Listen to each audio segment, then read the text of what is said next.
Hello, my name is Gerald and I want to thank you so much for showing up today. In these videos, I will always speak directly to you and never ask anything of you. Well, except to like and subscribe. Please do that. Today I want to talk about a likely aspect of our economic future that terrifies me to the point that I sometimes have trouble sleeping at night. This terrifying future is life with high inflation.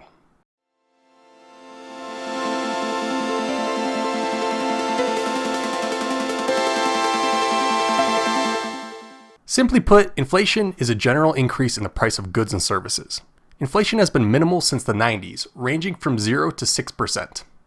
As such, the goods you purchase likely have not noticeably increased in price in the last 30 years or so. However, I believe this is about to change in the next 5 to 10 years, and maybe even sooner. We'll have to see. So first of all, why should you be afraid of inflation? Picture this. You go to the grocery store one day and notice that the loaf of bread that you normally buy for sandwiches every week, it suddenly goes from $1.99 to $3.99 in just a week time. The next week you go back and that same loaf of bread now costs $7.99. What would you do? Well, the next time you get paid, you'd probably go to the grocery store and maybe buy 10 loaves of bread to put in your freezer for fear of the price continuing to increase. Likely, everyone else has the same idea and food becomes scarce. Now you can't find food anywhere and the government steps in and begins rationing food. You stand in line for hours to get a loaf of bread for a price absurdly higher than it was the week before. Terrifying. While I don't think inflation will get this bad in America, it has certainly happened to other countries. One example is in 2018, Venezuela saw inflation of 1,700,000.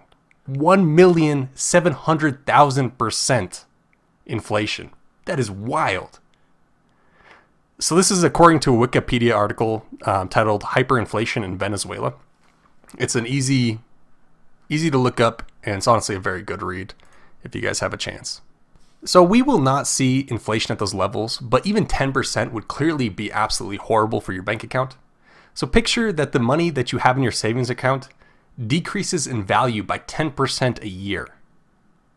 While you still have the same number of dollars in your bank, you now have less purchasing power and can purchase 10% less goods with what you have saved. It's truly a terrifying thought. I hope it doesn't happen. Now, why do I believe that we will see high inflation? It all comes down to the printing of money and spending of that money. The entity printing the dollars is the Federal Reserve, which is pretty much our country's bank. They are separate from the federal government. The way it goes is pretty much the federal government takes all the taxes from us hardworking people, all the taxes we pay, and they spend it on this and that, who knows. A lot of good things, a lot of bad things. And then they go to the Federal Reserve and say, we need more money, man. We don't got enough money. And the Federal Reserve goes, okay, that's no problem. And then they issue some bonds and give the federal government the extra money they are asking for. The way bonds work is pretty much the federal government says, hey, everybody, give me $1,000 or whatever the amount it is, and I'll give you $1,100 back in 5 years or 10 years or whatever they decide on. So loads of people say, heck yeah, more money. I'm in. So these are businesses, these are people, these are investment firms, etc.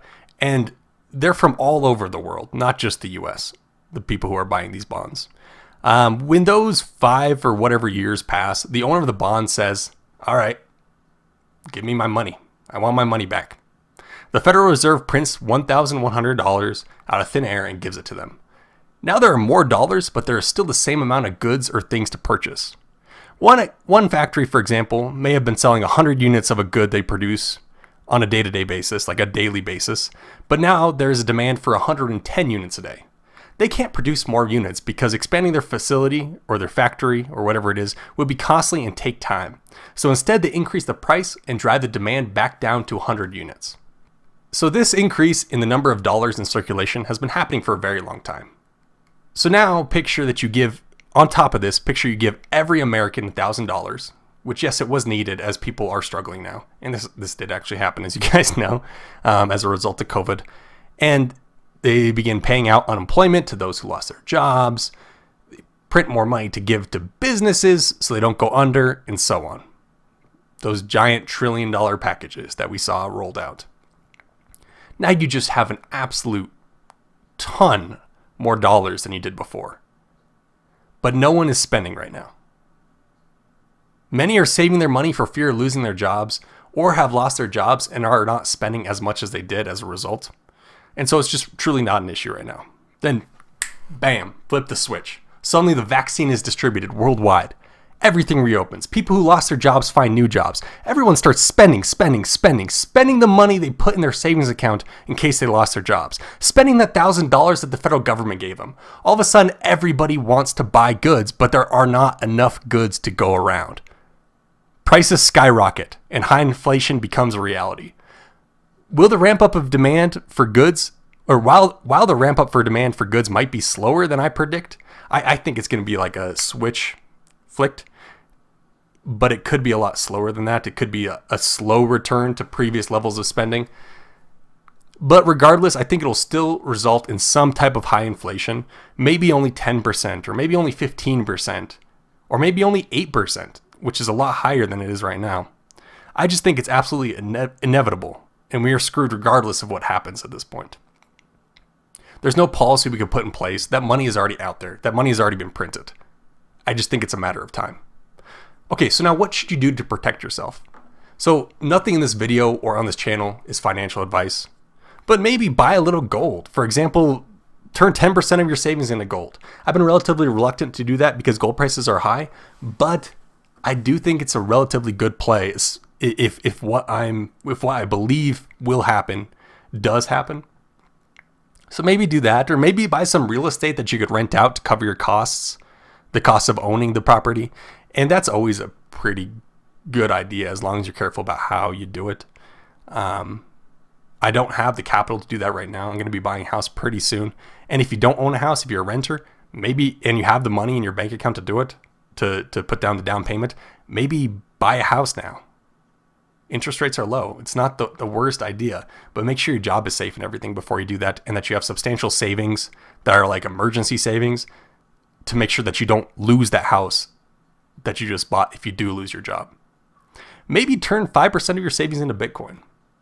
It's kind of a riskier idea, but I already did that. Seemed a lot easier than buying gold. So regardless, it's going to hurt in the short run, but inflation will eventually go down. Even if it does get pretty high, we will be fine eventually. We will be okay, guys. I'm not super worried about it. I just think it's going to be a horrible inconvenience and possibly hurt your bank account quite a bit in the short run. But in the long run, inflation will go back down. They'll begin producing more goods, and it'll be okay. Hopefully we learn our lesson and we stop spending so much money. Hopefully the federal government stops spending so much money and they start running a surplus when economic times are good. Right now is not the time to run a surplus. Let's be honest here. Like, we need help. We need it. People are struggling. People don't have jobs. People can't feed their families. So yes, right now, the federal government needs to print money and give it to people so they can eat. I'm just truly confident we won't see food lines, but it could happen. All right, everyone. So if you agree and you think that inflation is an issue and that we can't just print money forever and expect nothing bad to happen, click that like button. If you disagree and you think that the Federal Reserve and the federal government have it under control and that they can keep deficit spending and it won't be an issue in the next 5 to 10 years or ever, click that dislike button. Let's see what opinion is more popularly held.